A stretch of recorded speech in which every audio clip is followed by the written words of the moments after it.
Welcome to the Goodman Report Podcast. I'm Mark Goodman, principal of Goodman Commercial, a leading force in Vancouver's real estate market. Our firm is proud to be one of the top names in rental apartment buildings, development land, and commercial investment properties.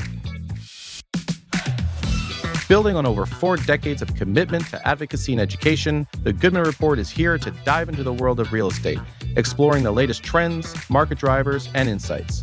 And along the way, we'll also introduce you to some of the most influential and fascinating voices shaping the industry. Let's get started.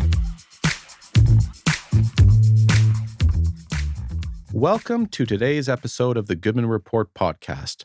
I'm your host, Mark Goodman, and I'm excited to welcome a true titan of the real estate world, Bob Knakal.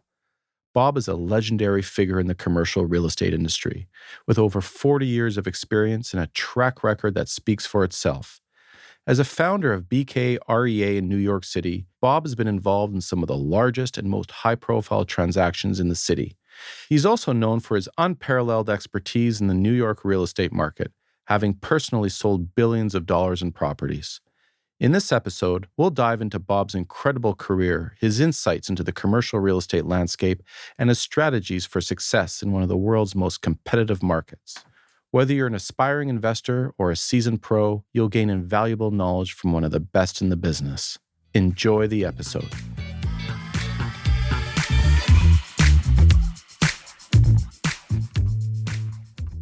Well, thank you, Bob Knakal, for joining the Goodman Report podcast. It's a pleasure to meet you virtually, face-to-face. I've been following you for the last year and a half since you discovered social media, and you've become very prominent throughout various networks. And what a pleasure watching you, listening to you, your business philosophy. I think it'll be really interesting to hear about your journey as a broker in Manhattan. I'd love to learn about the Manhattan market, what makes you tick, how you got started, and some of the nuances about the Manhattan market, because our audience for years has been focused on Metro Vancouver. And I think it'll be really interesting to hear about our colleagues south of the border. So with that said, Bob, welcome. And I'd love to start and ask you, what inspired you to get into the commercial real estate market? How did you become the number one guy in Manhattan? What gets you going every morning? Okay, well, first of all, Mark, it's a pleasure to be with you today. And a big hello to all my friends up in the Great White North. I have a lot of folks I speak to in Canada all the time, a bunch of great people that I've met. So big hello from New York to all of you guys up there.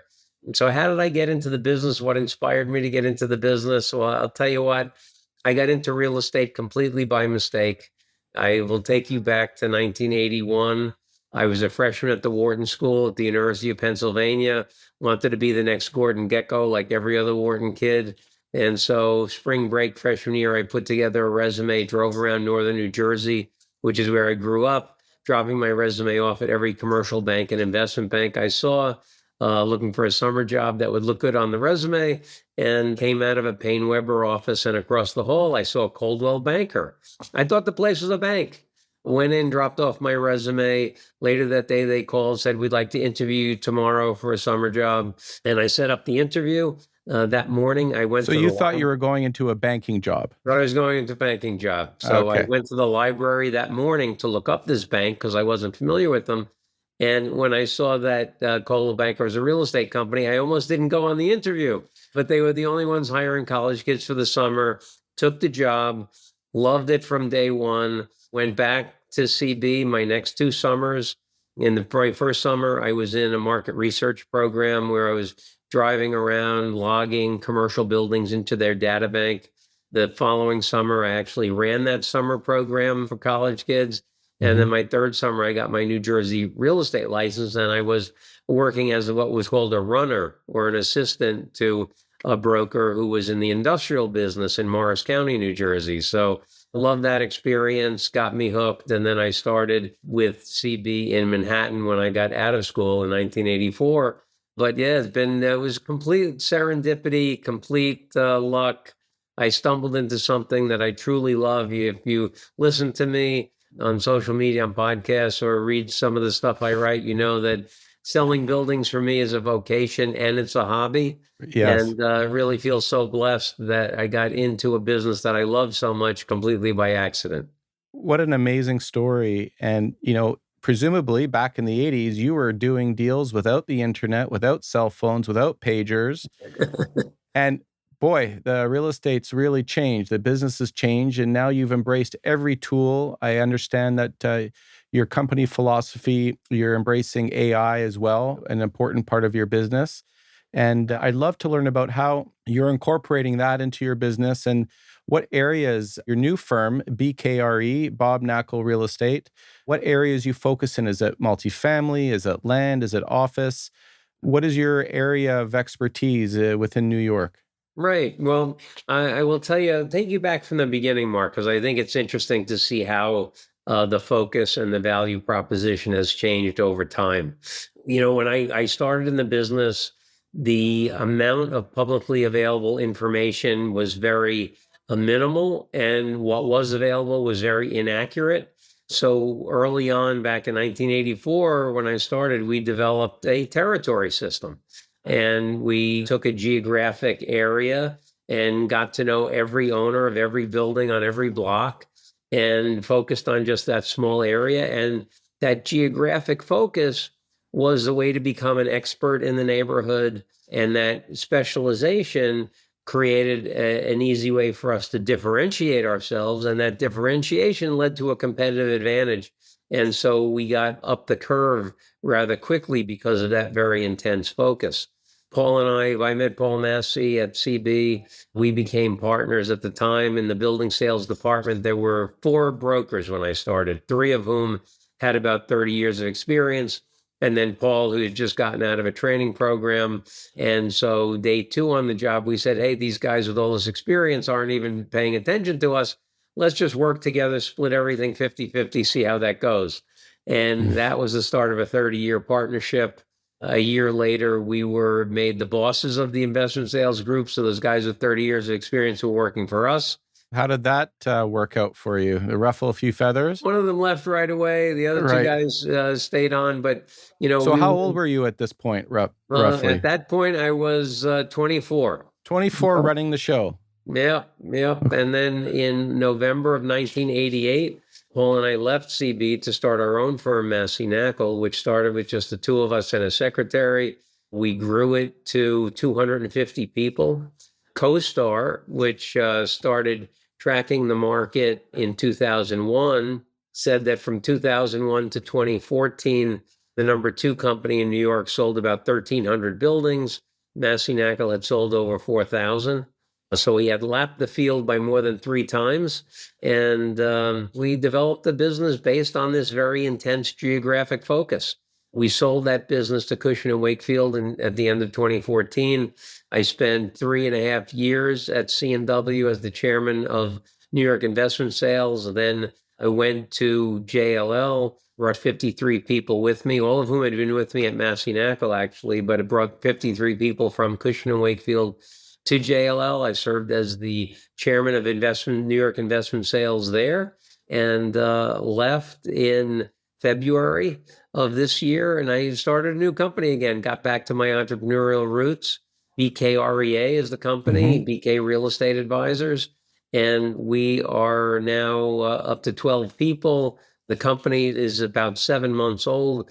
We've closed a couple of deals already, have a big development site under contract, and have, as of just this week, got our 26th exclusive, putting us over $2 billion of exclusive listings in our first 7 months. So we're off to a very nice start, and very happy that we got off to the start we got off to. In terms of specialization, most of what we do is land and development site sales. We're doing a lot of office building sales, but office to be converted to other uses. We have 90 million feet of vacant office space in New York City. We need apartments desperately. Yeah. So that's a big part of the business. We also do a lot of multifamily sales, but the transactions where there's a real value add component to it is what we spend most of our time working on.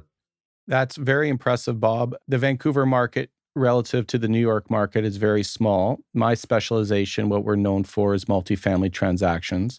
There's only about 3,300 purpose-built rental apartment buildings in Metro Vancouver, ranging from 10-unit wood frame right up to concrete high-rise. And that product is controlled by about 2,300 individuals, either private families, individuals, and REITs and pension funds. Relatively small market. And, over the last couple of years, because of interest rates and inflation, the market's cooled. I know it's not just Vancouver or Canada, it's everywhere. Things are starting to look up. But during that very difficult period, we only had about 50 or 60 trades a year. That was our market. A healthy year in terms of liquidity and deal velocity is about 180, 190 trades a year. That's a big year.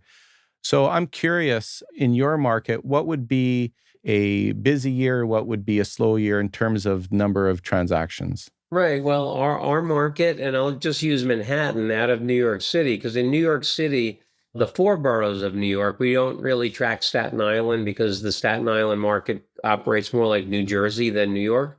But in the four boroughs, which is Manhattan, Brooklyn, Bronx, and Queens, there are about 176,000 properties. Looking at Manhattan alone, prime Manhattan, south of 96th on the east side, south of 110th Street on the west side, it's 27,649 buildings. And of that stock, the average turnover rate over the past 40 years has been about 2.6%. And so I think that's on average of about 719 transactions a year. Amazing. So you got enough product to deal with for sure. There's certainly enough to go around in this town, that's for sure. Well, in Vancouver, we're going through a renaissance, so to speak, and it has to do with purpose-built rental buildings. For years, we haven't been able to construct buildings for a variety of reasons, political, economical, and now we have various citywide land use policies to encourage development. It's still very difficult, but we have what's called the Broadway Plan, which is a Vancouver-based initiative to encourage development along transit corridors, particularly around transit hubs, high density. And we have also the TOA, Transit-Oriented Area Initiative. It's a provincial initiative to force the cities to build. So the type of density that we're seeing is about a 6.5 FSR would be the highest right now, about 20 stories. And that's to encourage owners to sell their property to developers. You need about 150 front feet in order to make it work. And you have to have a 20% below market component for affordable housing. In many cases, that affordable housing component is a drag on the pro forma and it doesn't pencil out. So this is something that we've been very vocal in advocating to various municipal politicians to encourage development. So 20 stories, that's a big deal in Vancouver. Can you tell us what type of FSR and the stories and just the scale of buildings in New York compared to Vancouver? Sure. Well, what's SFR, Mark? You have to forgive me. FSR it's an acronym we use, floor space ratio. It's how many times the lot size you can build. Also interchangeable with FAR, floor area ratio. So, a 6.5 FSR, you can build 6.5 times the lot. Right. And we call it floor area ratio here. That's a guiding principle. One of the things that's great about the New York City market is that it's completely an as-of-right zoning jurisdiction. So you don't have to go through any entitlement process. So when we sell land, and also I should clarify, people often say to me, Bob, what do you mean you sell land? There's no land in New York. There's buildings everywhere. The whole city is a construction site. Yeah, the way that we get land is you put together a bunch of small, crummy buildings and you knock them down and you create a piece of land. And so, our FARs here range anywhere from out in the outer boroughs, far away from transportation. FAR might be 0.25. So on a 10,000 foot lot, you're only building 2,500 square feet. And the FARs go all the way up to in Hudson Yards, where we have a ton of new development. The FARs are as high as 33. And wow. That's where you're getting these 2 million square foot, giant office buildings. So what is somebody paying per square foot buildable for a 33 depends FSR? On the type. We've actually, I'm coming out with the Knakal Land Index very soon, which is disaggregating land values into 5 different buckets: residential rental land, residential condo land, hotel, office, and then a 5th miscellaneous bucket for healthcare, education, and everything that doesn't fit into the first 4 buckets. But, average prices per square foot, depending on the product type today, ranging anywhere from 400 buildable square foot up to as high as 600-700 a foot. Even some very, very prime sites have sold for over $1,200 per square foot. And, really very, very highly sensitized to the location and what the end condo values. Condo land is the most expensive land Yeah. in the city. Same in Vancouver. And that's Yeah. American dollars, 1,200, 1,300 a square foot. You're 15, 16, $1,700 a square foot Canadian. That's a lot. We see for condo land here, maybe $500 a square foot. It's Wow. been fluctuating. Mm-hmm. I've heard you say that during COVID, you walked all the streets in Manhattan and cataloged every single site. Is that true? That is correct. That is correct. I'll take you back to March of 2020. We were told, go home for a couple of weeks, let this thing pass over. And there was a rumor going around that they were going to quarantine Manhattan. So when I heard that, and they were going to shut all the bridges and tunnels, quarantine the island of Manhattan, I got my family into my car, headed up to, we have a country house in Connecticut in the woods. So headed up there to get out of town. 2 weeks later, it was very clear that we weren't going to be heading back to the office soon. So we had left the city in such haste that there were several things I had to go back home in Manhattan and collect and bring up to the country house. And when I got off the highway and drove into Manhattan, it was like being on the set of a science fiction movie. There was nobody around. There were no people walking around. There were no cars moving. There were no stores that were open. There weren't even dogs walking around. I mean, it was just completely silent. And it occurred to me, I wanted to do this for years, but to go out and look at every construction site and do an actual count, because as sophisticated as the reputation is of New York City, from a real estate perspective, we actually have very, very little publicly available information on what is being constructed in each of those 5 buckets. So I made copies of the Sanborn tax lot map, and went into the street. I go park somewhere, get out, walk around for a half hour, park somewhere else, walk around for a half hour. And after about 4 or 5 months, I had spent about 220 hours in the field, had walked every street of the city, Manhattan, south of 96th and south of 110, and developed what is now known to be the Knakal Map Room. It's amazing. You must have got a lot of steps in, Bob, and kept you in shape. I was always wondering how you were able to compile this information, but it literally boots on the ground, old school, door knocking. Yeah, 220 hours in the field, followed up with thousands of hours of research that was done on each of the properties to see what they exactly were, looking at potential development sites. But I've had the biggest developers in town come into the map room, and they could stay for hours, literally looking at each block and each neighborhood and figuring out what they're building and what's being built around them. And it's been an unbelievable tool. My only regret is I wish I had done this 40 years ago, because it's been such an amazing tool. My pitches, Mark, over the course of my career, I've won about 26% of my pitches. And, I track all of my metrics very meticulously. In the map room so far, I'm 26 for 26. Well, it just goes to show you, when you're bringing a client in and you have that face-to-face and you have a resource that nobody else has, you can't compete with that. And in a way, the fact that it's old school, I've seen you in pictures and videos, you're literally on your hands and knees with a magnifying glass on this massive table of every lot in Manhattan. Nobody else has that. I don't think very few people would ever venture to accomplish something like that. And how could you not sign up with Bob Knakal? I mean, nobody else has that knowledge. It's truly incredible, and just a testament to your fortitude and your business philosophy. It's really interesting. I'd love to know, you're a busy guy. You run a big team. Your output's incredible. I've been in the real estate business for 23 years. It's a grind. It's hard. You got to work hard. How do you stay fit? How do you manage your workflow? You're taking the time with me. It seems like you're doing an interview every day. You're involved in social media, your client relations, but there's so many aspects to our business. There's writing contracts, there's doing proposals, there's the research, there's setting up appointments, dealing with clients. What are the roles that you like to focus on, and what do you delegate? Yeah, well, that's a great question. And number one, I have to say, I feel really blessed. God has given me a lot of energy. I don't know why. I'm 62 years old. I still, I can put in a 16-hour day very easily. I don't get tired. And I think it's really because I just love doing this so much.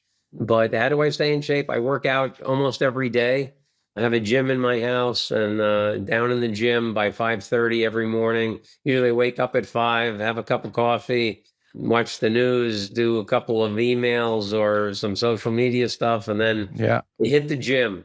And that kind of gives me good energy and then just attack the day. But I've always been, growing up as a kid, I was an athlete. I played basketball, baseball. I played basketball through high school, played baseball through college, always worked out, whether it was early in my career or, to this day, still, I think staying in shape is important for both your body and your mind.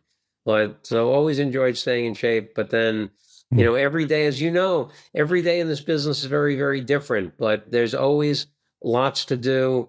And we always used to joke around at Massey Knackle telling our folks, hey, look, to be successful in real estate, you only have to work half a day. We don't care what 12 hours you work, but you got to work 12 hours a day. That's great. And what do you focus on? I mean, you obviously have to write a lot of purchase and sale agreements. You have to put out a lot of proposals. You have to set up appointments to tour buildings. What roles do you focus on? What roles do you delegate to team members? The biggest value that I bring to the team, I think, is in terms of my ability to originate business, to bring business in, and then to negotiate the transaction. So, kind of putting stuff in the front of the pipeline and taking stuff out of the back of the pipeline. I have a bunch of great folks with me that do a lot of the stuff in the middle of the pipeline. And I think that's important. Figure out what your biggest value to the team is and then try to do as much of that as you can. And when it comes to time management, one of the things that's critically important is I think the most highly effective revenue generating task that you can do is making prospecting calls. So I focus on making those calls. My goal ever since COVID has been to connect with 100 property owners a week and get around to asking them if they want to sell anything. And in order to do that, you have to block time out at Yeah. least 2 weeks in advance, because if you don't, the calendar just gets chock full of Yeah. appointments. So try to make sure I block time out to get those calls done. And But when then, you bring in new members and you're still managing your calls, there's a mentor period presumably where you have to bring them up to speed. Not everybody's at the same level. So how much mentorship are you doing amongst your team, or do you have someone with experience that can take on that role? it was a combination of doing some mentoring myself and, having some people. One of my partners is a guy that's been with me for quite a while, and he's, Ryan Candell is doing a great job of overseeing the newer people in terms of getting them up to speed with regard to what they're doing. The first person I hired here was my COO, Seth Samowitz, who is an AI guru and takes care of all our tech stuff and helps everybody out with the implementation of technology. So it's definitely a team effort, no doubt about it. Amazing. I wanted to ask you about the political climate in New York. In Vancouver, housing, affordability, the financialization of real estate is really a hot topic. There's also a lot of misinformation. This narrative of the greedy landlord, of the financialization of real estate, making things unaffordable.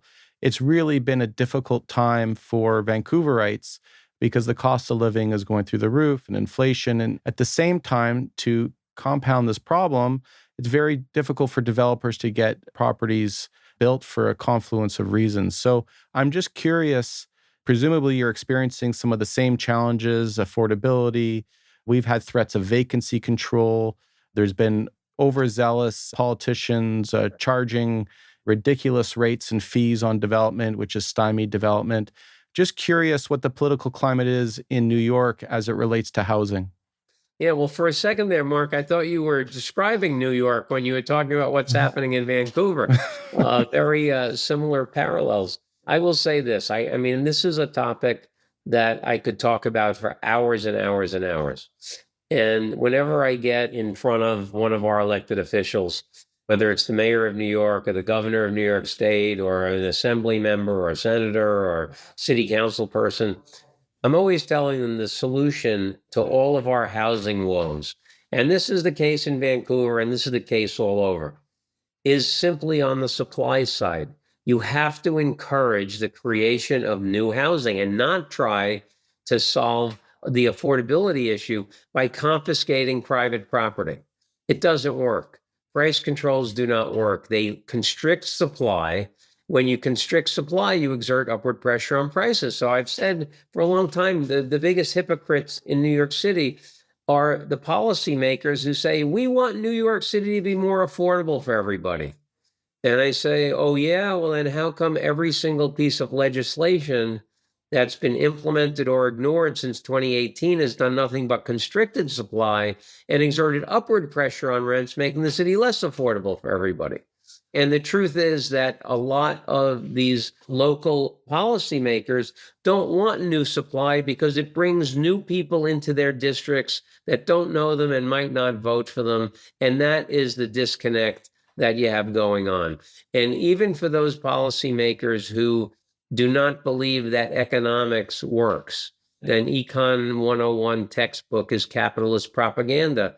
Just look what happened to Manhattan during the pandemic. We had a lot of people leaving Manhattan. People were not renewing their leases, went out to live with mom and dad, went out to buy a house or rent a house in the suburbs.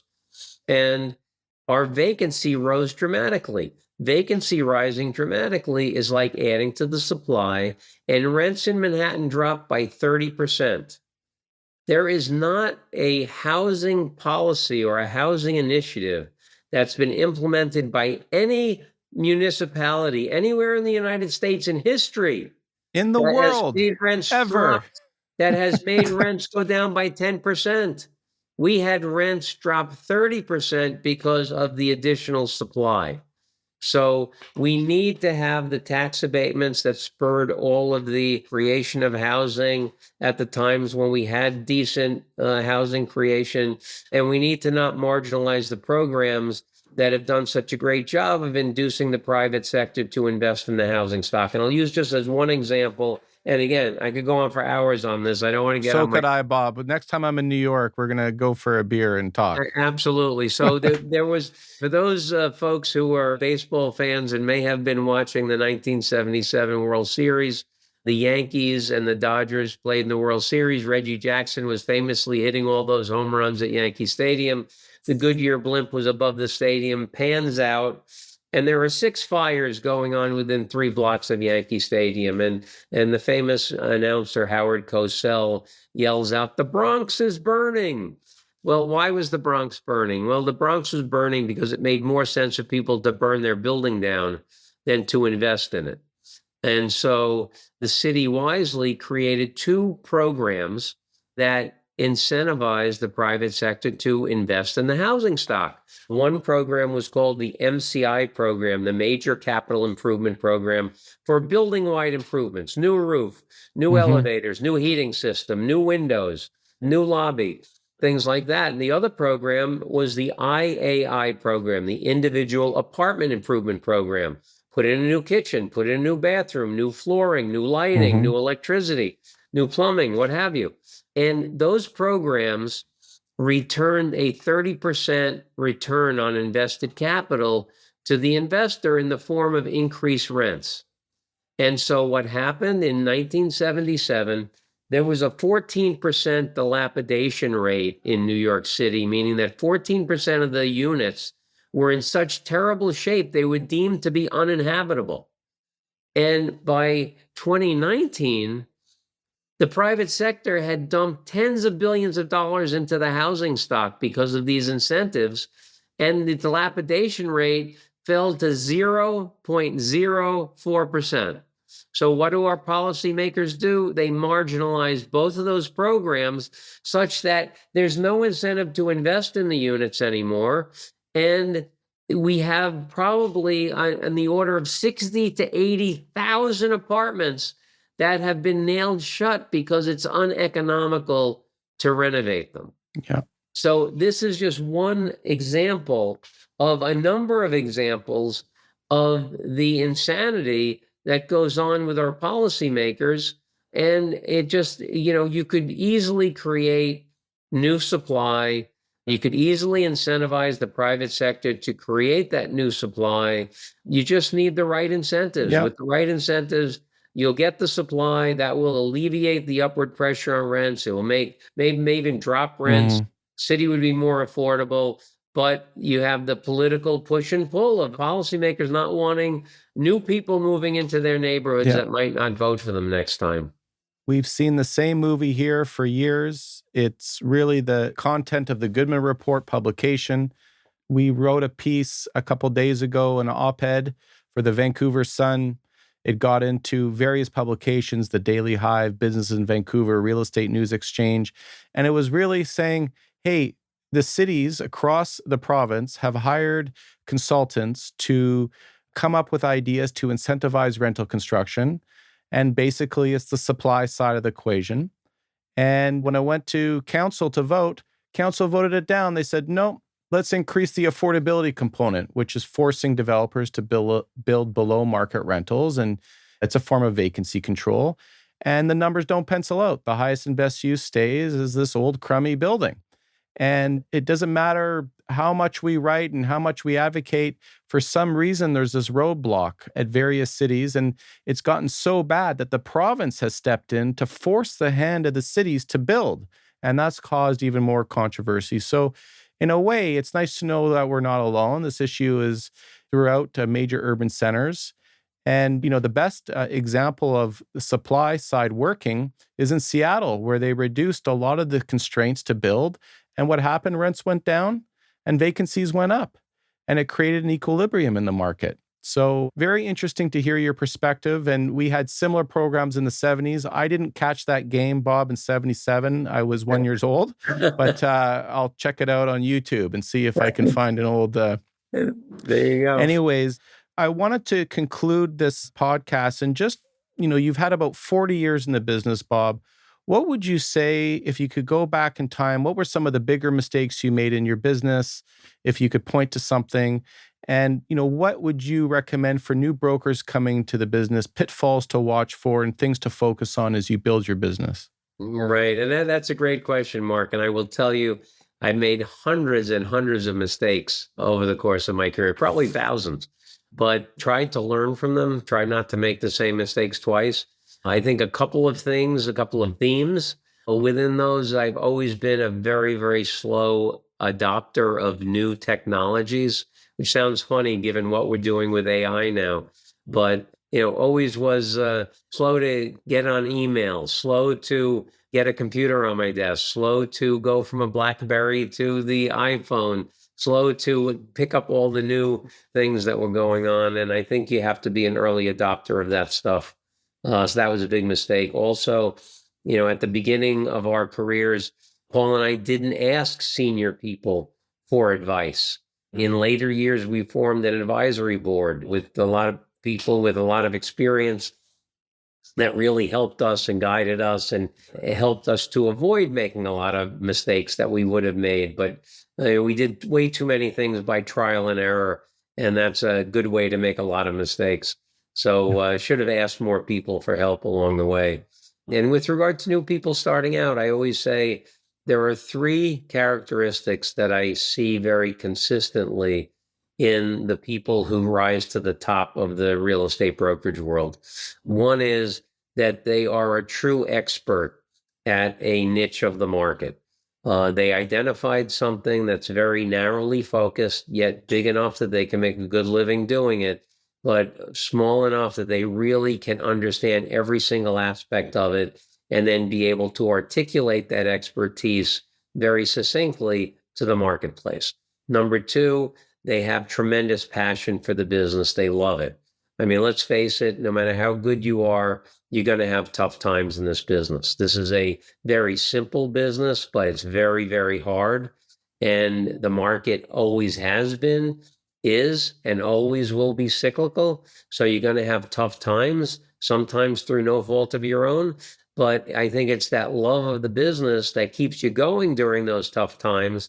so that you'll be around to take advantage of the good times when they inevitably come back, because inevitably they will come back. Mm-hmm. And then the third characteristic are the people who are able to use discipline well. And you'll notice I say use discipline as opposed to have discipline, because we all have access to the same amount of discipline. We all choose to use it differently.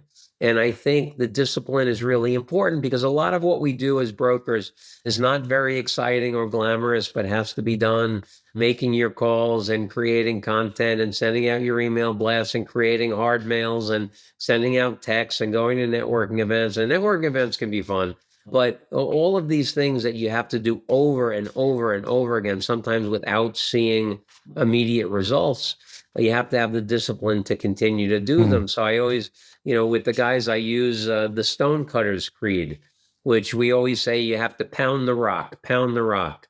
And that is an example of the stonecutter that comes into their shop in the morning, sits in front of a big piece of stone and takes the mallet and whacks the thing 99 times, nothing has happened. 100th blow, the rock splits in half. And to the uninformed observer, they look at that and say, well, that 100th one must have been different. It must have been harder, or it must have been a different mallet, or maybe it was a different angle. And the stonecutter knows, no.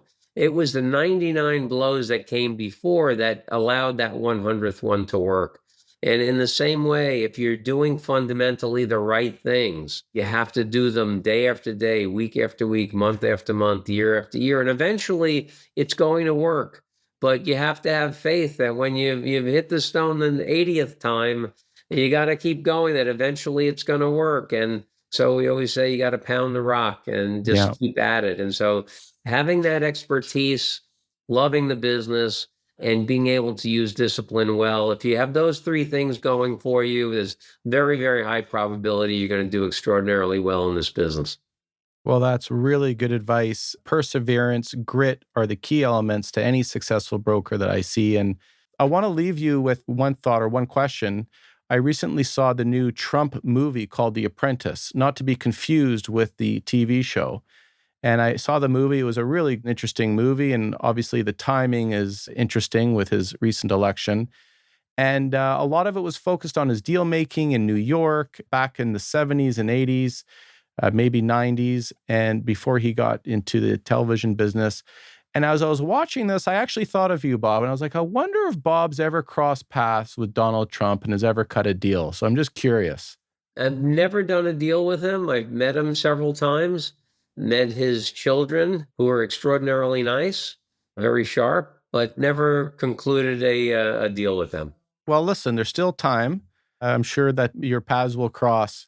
Anyways, I wanted to thank you very much for coming on the show. And if people want to follow you and learn about, your business and what you're doing and your business philosophy, where could they reach you and follow you? What would you recommend? Sure. Well, I'm on all the major social media platforms, or you could email me directly at bk@bkrea.com, or go to bkrea.com or website, or I have a personal website, bobknakal.com, where I have uploaded 40 years of all kinds of old market reports and articles and all kinds of stuff that I actually kept in about 22 boxes that I kept over the years that I have now scanned and put online.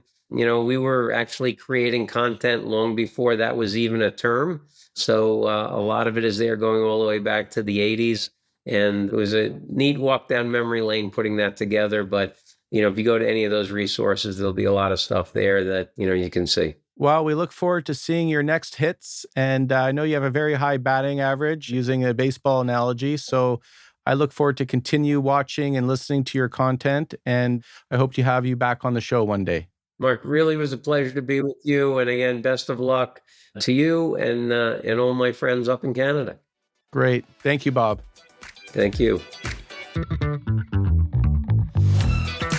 Thanks for tuning in to the Goodman Report Podcast. If you enjoyed the show, be sure to follow us on your favorite podcast platform, give us a 5-star rating, and leave a review. And don't forget to sign up for our newsletter at goodmanreport.com for the latest listings, market research, statistics, and industry news. Follow us on X and Instagram at Goodman Report, on Facebook at Goodman Commercial, and on LinkedIn under my name, Mark Goodman. On behalf of the entire Goodman team, thank you for listening, and we'll catch you next time.